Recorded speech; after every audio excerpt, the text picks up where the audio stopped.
Okay. ఈ మధ్య inter with UPSC, degree with UPSC అని వింటున్నాం.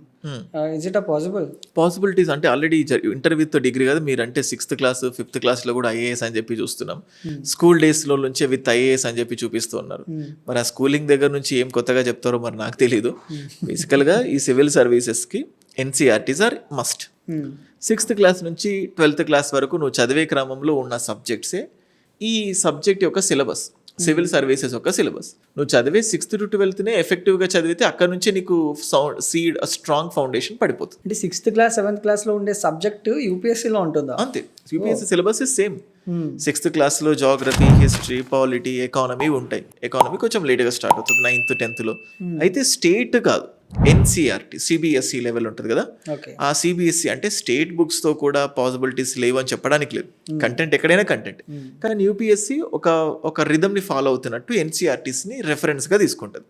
అదే నువ్వు స్కూల్లో చదివినా, నువ్వు స్టేట్ ఎస్ఎస్సికి చెందినవాడు, అంటే స్కూల్ లెవెల్లో ఉంటుంది కదా, ఏదైనా కానీ 6th క్లాస్ నుంచి ఎన్సీఆర్టీస్ పైన మంచి పట్టు ఉంటే బాగుంటుంది. ఓకే. సో సేమ్ అట్లాగా ఆ టెక్స్ట్ బుక్స్ చాలు.